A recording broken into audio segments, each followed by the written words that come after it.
My name is Dana. I'm an overnight DJ on a jazz radio station. This is a new way for me to spend the night. Not too long ago, I was on the streets in the Mission District. I'm a recovering addict. I started using when I was very young, but this was the bottom. Without WRA, I'd be dead. WRA has helped me through the last months of my pregnancy. I was really able to bond with her while she was still in utero. I have a beautiful 3.5-month-old daughter that's everybody's clean and sober baby. I couldn't have done that without WRA and their perinatal program. It was a part of feeling like I was in a black hole and didn't know how to come out. To be brutally honest, I felt like I had sold my soul. I wanted it back.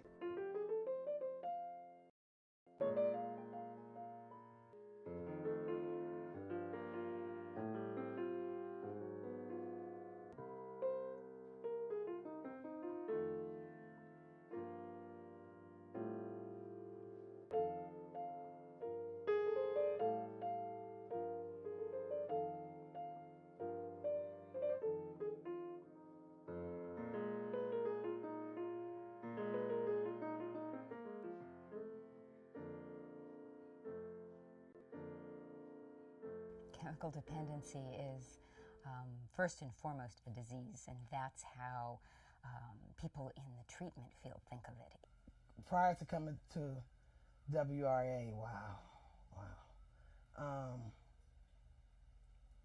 from living on Skid Row, constantly doing drugs and alcohol, and being on a binge for 3 or 4 days at a time, where I would wake up in the morning and not even know who I was when I looked in the mirror. I really didn't want to get off of it, but I figured I needed to because the judge said he was going to put me in prison. I didn't want to go to prison. Before I came into WRA, I was just lost.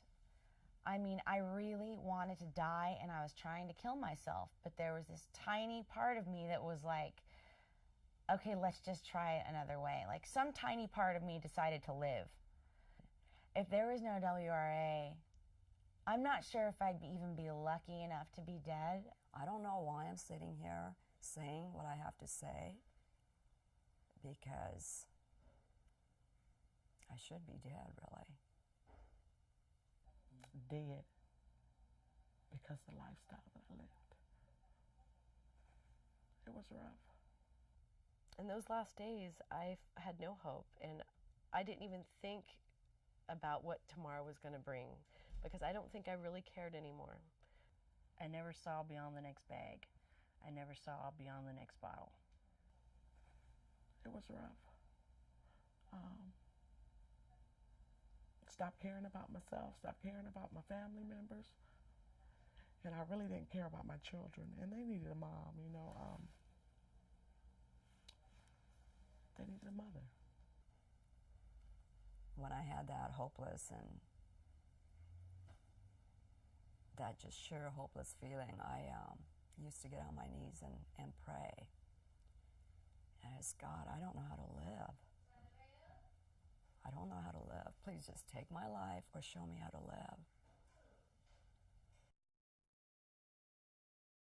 I think gender-specific programs are very important as one viable option for women. There are many women with the shame of being addicted, the feelings of fear, the sense of responsibility, cannot, in essence, really settle into being in treatment if they are not in a very safe, protected environment. I came in kicking and screaming, but now I'm kind of sad that I'll be graduating soon. So when I walked into the house that I entered at WRA, I just felt like everything was going to be just fine. Insanity is walking down the street and constantly falling in the same hole and thinking you're going to get a different result. And I think the insanity of my addiction I had fell in that hole. And to be able to look up and see a light or daylight again was what WRA promised me and offered me.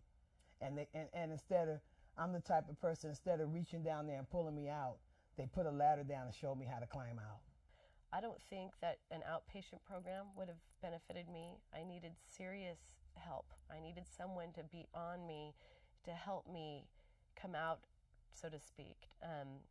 I probably would have ended up having a baby that was addicted to drugs. WRA took me in, put me in Laurel House, which is not a perinatal program, but that's where I was able to go and wait until a bed opened up. Shannon would say that she was in denial. But the fact is, she was in denial and she was the addict, but we were all in denial. We're in denial because we didn't know what to do. We were in denial because it's almost unbelievable that things could get to the extent that they got. The family is going to have every bit as much need for help as the addicted person. WRA worked in my judgment because it confronted the whole family, even though only one person was going there. And its structure allows the people to participate in a way that is both safe in their homes, in the houses, but yet is also part of the community. Well, the thing about WRA is it's a complete package. Like, you have primary care when you first get here, and you know, you're in a small group in a house and you go to counseling every day. And then after that, they allowed me to start going to school at the end of my stay in primary. So I was kind of transitioning out.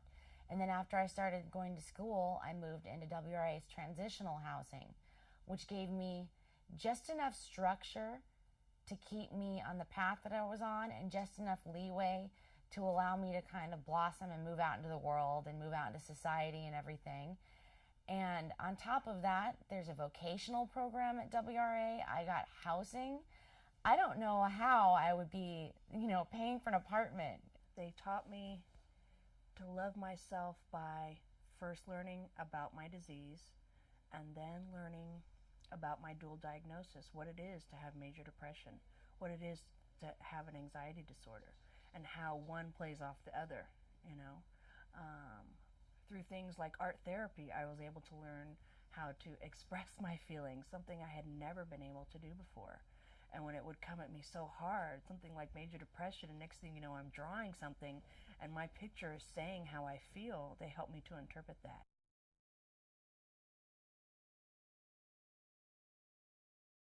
Ideally, I think that there would be a community support network, including treatment centers, absolutely, but a network that extends for 3 years to 5 years, that women have this sense of being able to attach to the institution, to a treatment center, for example, and then that sense of support continues for them, just like an alma mater. I have a lot of friends, really good friends, that they're all the ladies I went through the program with or met through the program. And the key, as I've seen it, for recovery and all the women that I've seen, is that they stay connected. It is a disease. It is a disease just like cancer, just like leukemia, and we either learn how to live with it and treat it because it's part of our makeup. It's what we are. It's not something we could just take medication for and it goes away. It's something we have to deal with on a day-to-day basis for the rest of our lives. I could break the chain and not pass it on to my children. What I saw in WRA was a loving, committed process that made a difference in my daughter's life. Well, my life is completely changed. I've heard a lot of people say that they've gotten their life back. Well, I've never had a life in the first place, so this is like being born. I had my mom again, and this is the first time that I've ever had a mom. Just turned my life around because I was tired of living the way I was living. I didn't want my kids to have to grow up in that same insanity that I did. Women may be able to feel okay about being in treatment, but then they have to leave. And what kinds of supports are available for them ongoing? I'm scared. This is the first time I'll be actually out on my own and having to deal with life life's still going to show up. I actually work here at Women's Recovery Association now part-time as a house manager. I work with the adolescent program, and I work at the big house, as I like to call them, where the adult women clients are. I get to show up and I get to be of service. The best part of it is knowing that it's always here. No matter how much sobriety time I have, or no matter where I go in this world or where I move to know that it's here, and to know that I can always come back here and be welcome here no matter who is here. So recovery for me means having my life back, knowing that every day I get up, I have a job to go to. I have an obligation to be a good wife. I have an obligation to be an aunt, a cousin, a good daughter-in-law, a useful human being.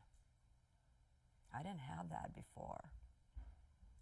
So it's having my life back. That's recovery. Knowing that I have a future and like a life right now, it's almost surreal. Like sometimes it doesn't quite compute. It's like I'll just be going about my business and then all of a sudden it's like, oh my God, who am I? Like, who's doing all this? You know what I mean? Like, from where I came from and the person I used to be and thinking about who I am right now, it's like, I don't even think I have a vocabulary for it.